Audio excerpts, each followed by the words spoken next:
সুপ্রিয় শিক্ষার্থী, আশা করি সবাই ভালো আছো, সুস্থ আছো, লেখাপড়া করছো, স্বাস্থ্যবিধি মেনে চলছো। আমি হাফিজুর রহমান, প্রভাষক, বাংলা বিভাগ, সরকারি হাজী মোহাম্মদ মহসিন কলেজ। আজকে তোমাদের বাংলা বানানের যে 2 নম্বর ক্লাস, ক্লাসটি আগে নিয়েছি, তো বাংলা বানান এই 2 নম্বর ক্লাসে তোমাদের স্বাগত জানাচ্ছি। তো গত ক্লাসের শেষে যারা আজকে ক্লাস নতুন করছো তারা আগের ক্লাসটা দেখে নিও। গত ক্লাসের আমরা পড়িয়েছিলাম যে পর্যন্ত, তারপর থেকে অনেকগুলো নিয়ম বলেছি যেখানে আমাদের ভুল হয়, ভুলগুলো কিভাবে রোধ করা সম্ভব, এগুলো নিয়ে অনেক কথা হয়েছে। তো আজকে আমরা সচেতন না থাকলে যে জায়গাগুলোতে আমাদের বানানের ভুল হয়ে যায়, সচেতন না থাকলে যে জায়গায় বানানগুলোর ভুল হয়ে যায়, তো সেই জায়গাগুলো আমরা একটু ফাইন্ড আউট করার চেষ্টা করব। মানে আমরা খুঁজবো এই জায়গায় কেন ভুল হয়, ওই ভুলটা কীভাবে এড়ানো যায়, এগুলো নিয়ে আজকের ক্লাসের বিষয়। গত ক্লাসে এই শব্দটি বলেছিলাম যে আকাঙ্ক্ষা, তো এটা ক্ষীয় আকার, এটা খুব আশা প্রশ্ন বিশ্ববিদ্যালয় ভর্তি পরীক্ষা বা বিভিন্ন জায়গায় পরীক্ষায়। আকাঙ্ক্ষার মধ্যে এটা কি আছে, শেষ অংশটুকু এবং ক্ষীয়, ক্ষীয় মানে কি কজক মূর্ধন্য ষ, এইটা। তো এখন যদি এটা আমি ঠিকমতো না জানি, পরীক্ষায় যদি এরকম আসে আকাঙ্ক্ষা, তো আমরা অনেকে এটা দিয়ে দেব। তো এটা হচ্ছে মূলত ভুল, আকাঙ্ক্ষা ক্ষীয় আকার, আকাঙ্ক্ষা। তারপরে আকাঙ্ক্ষার পরে আরেকটি শব্দ আমরা যেটা দেখি সেটা হচ্ছে সান্ত্বনা। এই শব্দটি গত ক্লাসে বলেছিলাম, আবার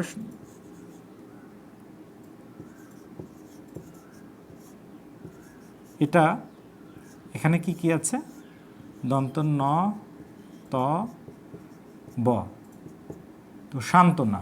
তো এটা আমাদের একটু দেখতে হবে, এটা দন্ত সহায়কার, দন্ত নয় তয় ব, দন্ত নয়কার, শান্ত না।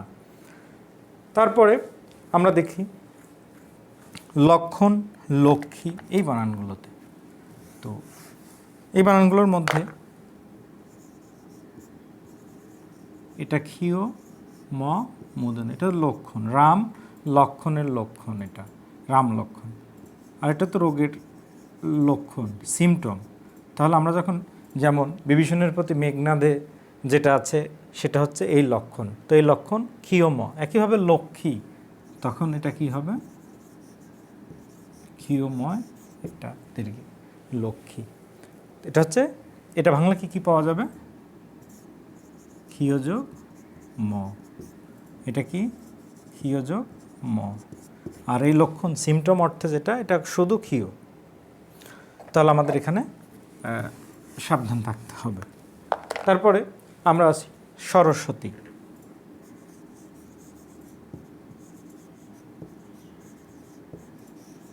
সরস্বতীর এটা তৎসম উচ্চারণ হচ্ছে সরস্বতী।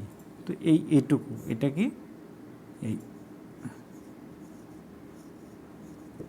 এটা সরস্বতী। এই ডাব্লিউ, এই ডাব্লিউটা কীরকম, এই ডাব্লিউটা হচ্ছে আমরা যেরকম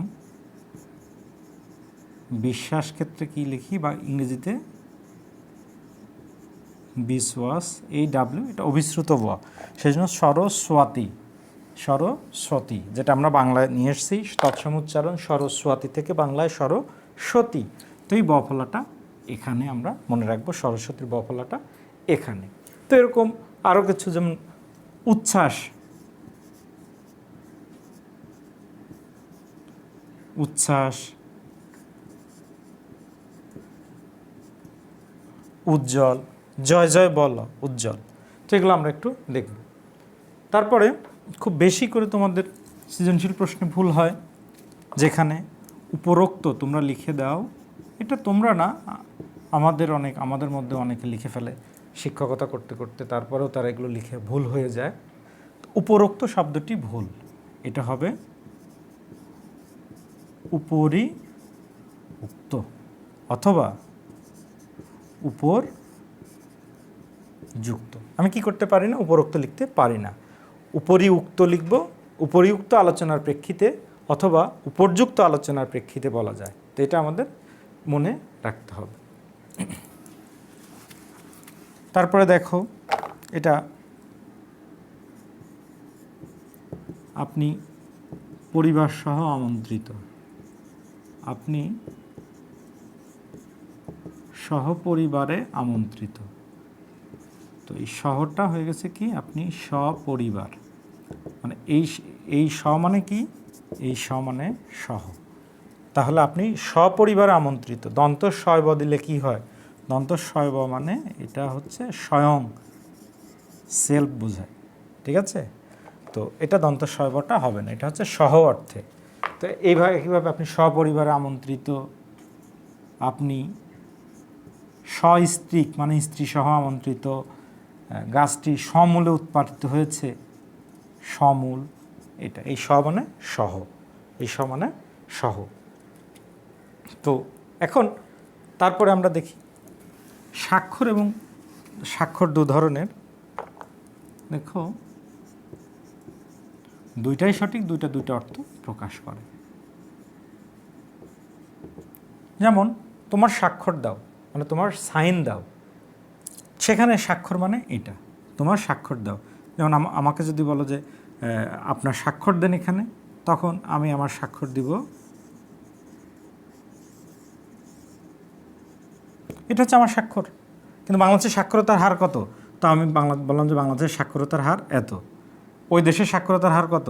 তো বললাম যে ওই দেশের সাক্ষরতার হার এখন হচ্ছে 70% বা 75% বা 78%। তো আমি মানে তারা স্বাক্ষর করতে পারে 78% দিলাম। বাংলাদেশের মানে শতভাগ নিরক্ষরতা মুক্ত করতে হবে, সাক্ষরতার হার 100 করতে হবে, তখন সাক্ষরতা কি? এটা হবে সাক্ষরতা, ঠিক আছে? সাইন অর্থে এই দ্বন্দ্ব শয় বা স্বাক্ষর। তারপরে আমরা দেখি এরপরে আমরা যেটা ইতোমধ্যে আবার ইতোপূর্বে, তো একটার সাথে একটা তুলনা করে ভুল হয়ে যায়, ইতোমধ্যে আর, তো এটা ইতোমধ্যে আমরা অনেকেই এটাকে ভুল লিখি কি ইতিমধ্যে, এটা ভুল, ইতিমধ্যেটা। একইভাবে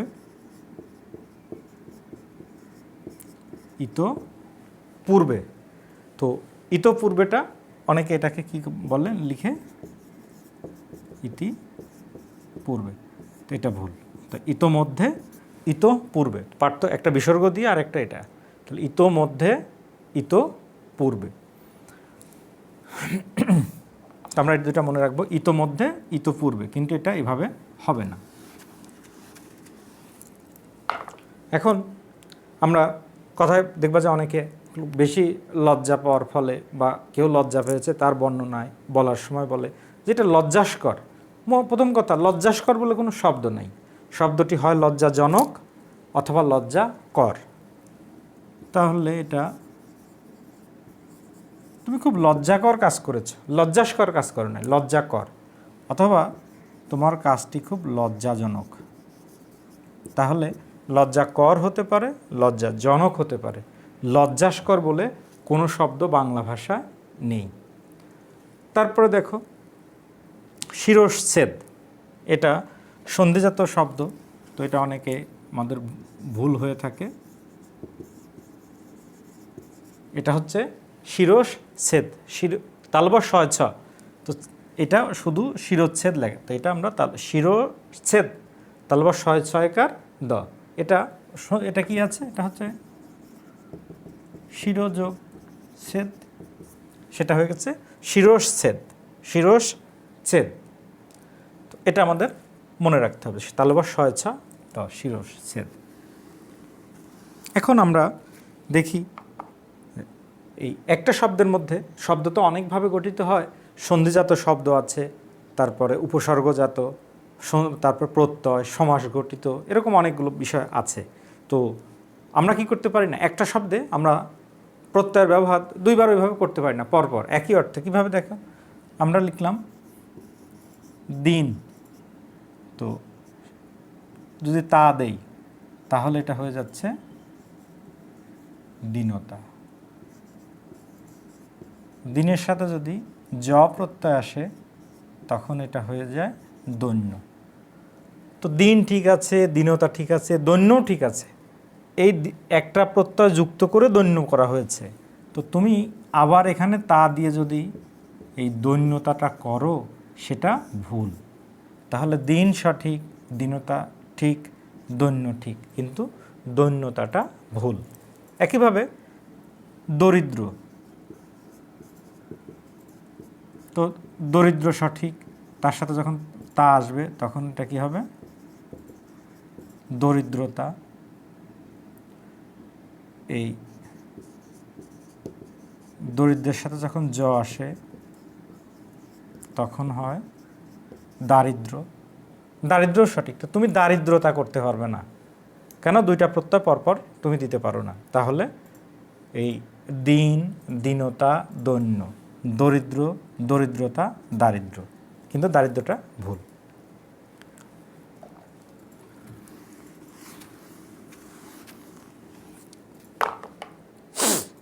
এখন শ্বশুর এবং শাশুড়ি এই দুইটা শব্দ,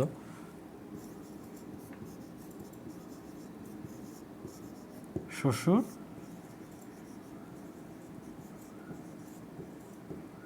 শ্বশুর এবং শাশুড়ি, তো এখানে বফলা, এখানে বফলা নাই। এটা আমাদের স্কুলে আমাদের শিক্ষক পড়াতেন এভাবে, তখন তো আমরা বুঝতাম না যে বানানে কেন বফলা, কেন বফলা নয়। তো এখনও তো অনেক কিছুর প্রশ্ন তো আমরা জানি না, কিন্তু আমরা পড়াই। তো শ্বশুর, তো আমাদের বলতেন যে শ্বশুরের দাড়ি থাকে সেজন্য শ্বশুরের বফলা। এটার কোনো যুক্তি নাই, এটা হচ্ছে ওই একজন তরুণের বা একজন কিশোরের বোঝানোর জন্য। আমার শিক্ষক তখন বলতেন যে শ্বশুরের দাড়ি থাকে দেখে শ্বশুরের বফলা, আর শাশুড়ির দাড়ি নাই এজন্য বফলা হবে না। তো এটা আসলে কোনো নিয়ম না, এটা হচ্ছে মনে রাখার জন্য। এরকম আরও শেখাতেন আমাদের, যেমন দাঁড়ানো, যেমন সে দাঁড়িয়ে আছে। দৌড়ানো, চন্দ্রবিন্দু নাই। তো আমাদের স্কুলে তখন বলতেন দাঁড়িয়ে থাকলে তোমার মাথার উপর কিছু দিলে থাকবে, কিন্তু দৌড় দিলে তো পড়ে যাবে। তো সেজন্য দাঁড়িয়ে, দাঁড়ানো এগুলোতে চন্দ্রবিন্দু আছে, কিন্তু দৌড়ানোতে কি নাই? চন্দ্রবিন্দু নাই, বা দৌড়ে চন্দ্রবিন্দু নাই। তাহলে শ্বশুরের বফলা কেন, শ্বশুরের দাড়ি থাকে, এরকম করে মনে রাখবে তোমরা। এটা হচ্ছে জাস্ট মনে রাখার জন্য এই কথাগুলো বলছি। যেমন কল্যাণী এসু,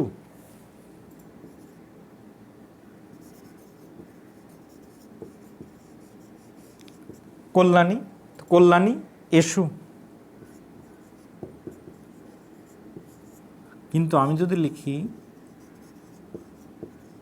কল্যাণী আশু, তখন আশু, দন্তস্ব এখানে সঠিক। কল্যাণী এসুর ক্ষেত্রে মূর্ধন্য ষ, আশুর ক্ষেত্রে দন্তস্ব। আমি আবার বলছি, এসুর ক্ষেত্রে মূর্ধন্য ষ, আশুর ক্ষেত্রে দন্তস্ব, দুটাই সঠিক। কল্যাণী এসু। এখন জ্যেষ্ঠ আর জ্যৈষ্ঠ পার্থক্য, সে আমার জ্যেষ্ঠ ভ্রাতা, আর জ্যৈষ্ঠ মাস, এই একটা ওই আছে, একটা নেই। তো এখন এটার ভুল কোথায় হয়? এটার ভুল হয় হচ্ছে অনেকেই ভুলভাবে কিভাবে লেখে, এখানে জফলা, জ্যৈষ্ঠ মাসে কোথায় দেয়? এখানে দেয়। এটা ভুল, এটা ভুল। ঠিক হচ্ছে এটা জ্যেষ্ঠ, জয় জফলা একার, বর্গীয় জয় জফলা একার, মধ্যে ছয়টা, তাহলে জ্যেষ্ঠ জ্যৈষ্ঠ। এটার সাথে মিল আছে, এটা হচ্ছে ন্যূনতম। তো অনেকে এটাকে এখানে নিয়ে যায়, ন্যূনতম, ভুল উচ্চারণের জন্য ভুল হয়। এটা হয় ন্যূনতম, জফলা দীর্ঘ, ন্যূনতম, ন্যূনতা। একইভাবে আমাদের আরও কিছু শব্দের মধ্যে, যেমন এক যোগ জ, সেটা হয়ে যায় ঐক্য। তো ঐক্যর সাথে যখন টান হয়ে যায় তখন হয় ঐক্য টান। তো ওইটা কিন্তু ঐক্য টান থাকে না, এটা ঐক্য টান। কিন্তু এটার তাহলে এই জফলাটা এখানে থাকে না, ঐক্যতে থাকে, কিন্তু ঐক্য টানে থাকে না। এটা আমরা মনে রাখলে চলবে। তো এখন এরকম আরও কিছু শব্দ আছে এখন যেগুলো আমাদের ভুল হয়ে থাকে, কিন্তু এগুলো আসলে, যেমন প্রত্যুষ, প্রত্যুষ অর্থ কি? খুব সকাল যে কাল সেটাকে বলা হয় প্রত্যুষ। এটা দীর্ঘ হবে, রস্যু হবে, কিন্তু এটাকে দীর্ঘ দেওয়ার জন্য আমাদের মনের মধ্যে আঁকুপাকু করে দিতে মন চায়। চ্যুত মানে কোনো জায়গা থেকে যেটা খসে পড়ছে, চ্যুত, বিচ্যুত, চ্যুত, তো এটা কি হবে? এটা রস্যু হবে। তো এখানে আবার অভ্যুদয়, অভ্যুদয়ের ক্ষেত্রে এখানে আমাদের দীর্ঘ দেওয়ার জন্য মন আঁকুপাকু করে, কিন্তু অভ্যুদয় কী হবে? অভ্যুদয় এখানে রস্যুকারটা হবে। তো তারপর সূচিপত্র, সূচিপত্রের ক্ষেত্রে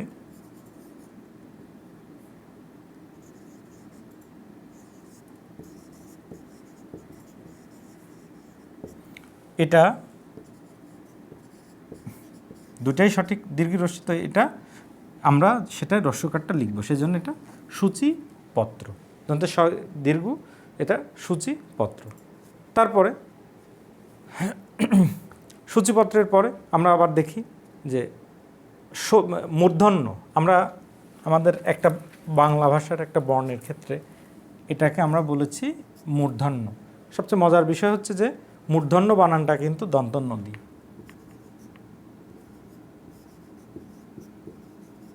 এটা মূর্ধন্য, এটা মূর্ধন্য, এটা কিন্তু দন্তন্য দিয়ে, মূর্ধন্য বানানটা দন্তন্য দিয়ে, এটা আমাদের মনে রাখতে হবে। তারপরে আমরা লিখি স্নেহাশিস। আশিস শব্দ মূলত মূল অংশটা এটা হচ্ছে দন্তস্ব, তালবাস স্বরসি দন্তস্ব। আশিস মানে আশীর্বাদ, দোয়া, এটা আশিস। তো এর আগে যদি স্নেহ আসে, তো এই দুটুকুর মিলন হবে, তাহলে কি হয়ে যাবে? স্নেহা শীষ। অনেকে ভুল করে কি, এটা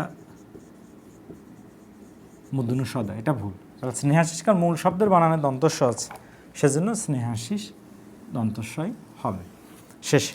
তারপর কূপমণ্ডুক। কূপ মানে কি? ব্যাং। কূপ মানে কুয়ার, মণ্ডুক মানে ব্যাং। তো এটা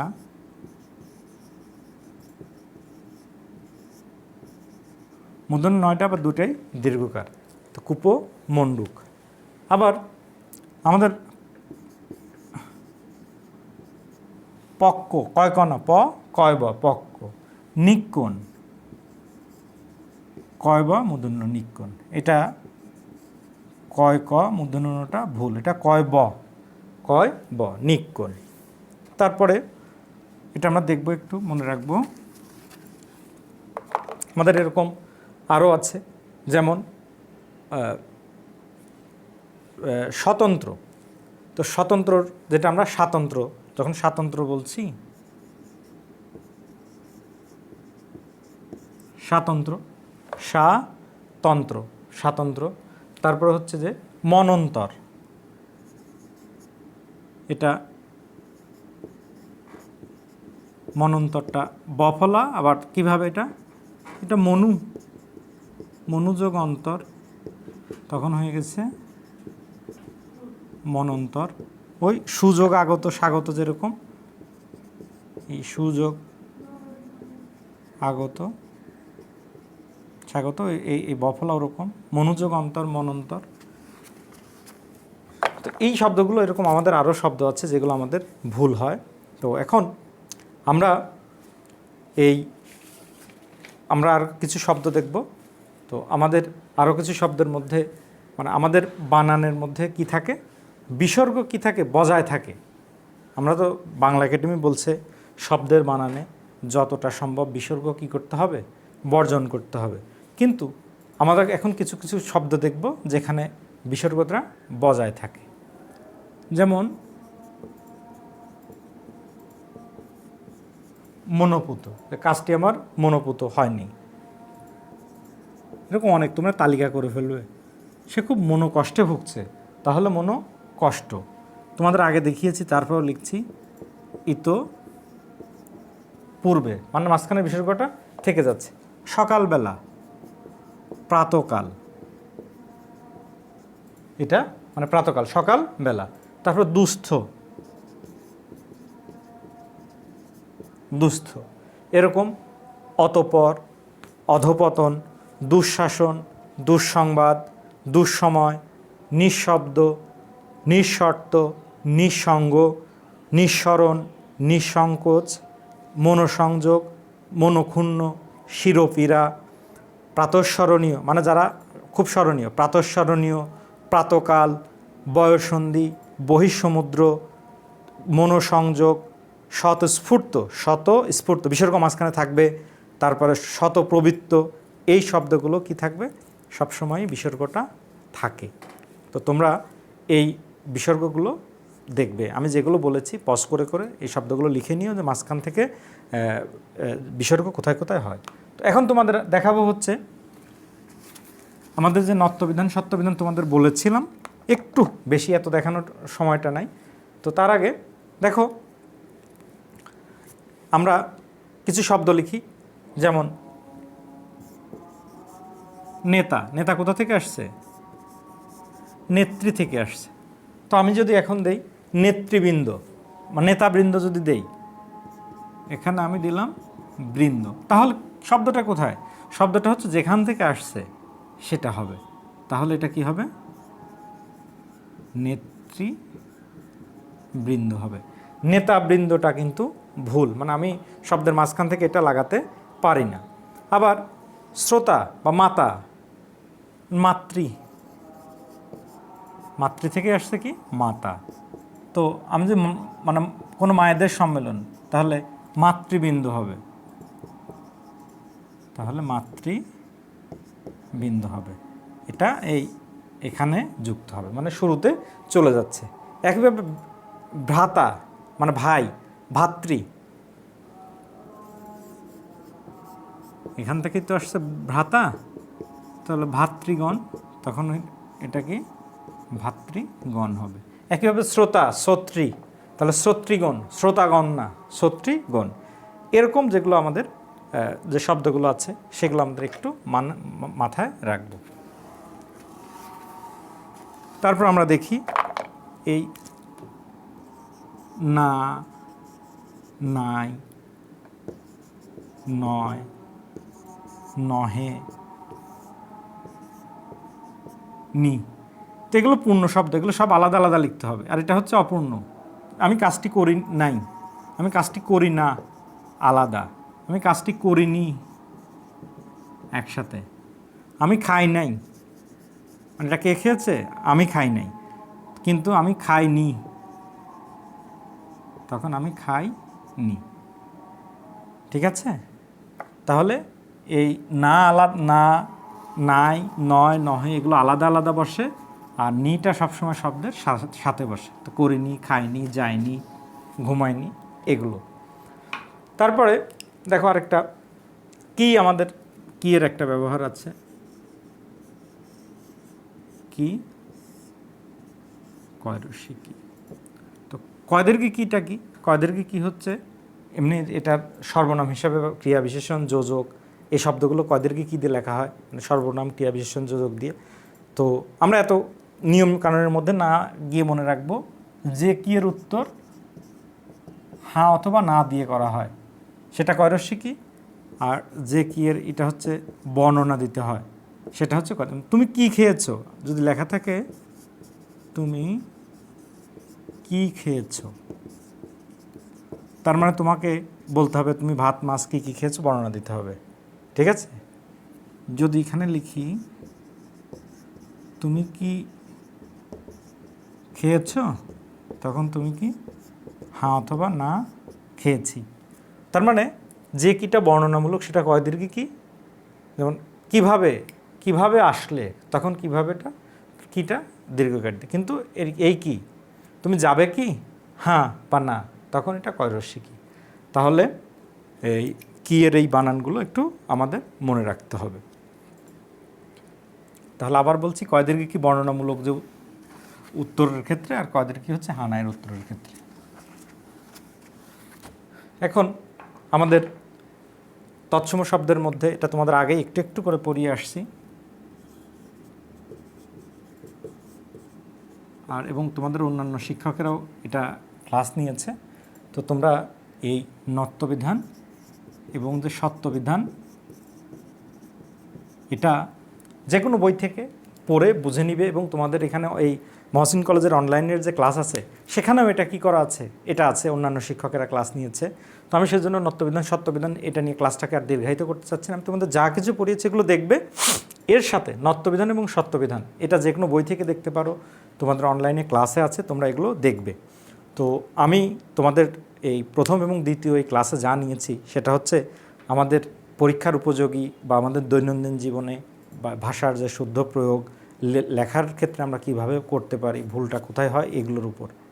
তো তোমরা সবাই এগুলো দেখবে, খাতায় একটু নোট নিবে এবং বোর্ডের প্রশ্নগুলো মিলিয়ে দেখবে, ঘুরে ফিরে এগুলোই আসে। তো সবাই ভালো থেকো, সুস্থ থেকো, সাবধানে থেকো আর লেখাপড়া করবে, কারণ তোমাদের লেখাপড়াই জাতিকে এগিয়ে নিয়ে যেতে পারে। সবাই ভালো থেকো, ধন্যবাদ।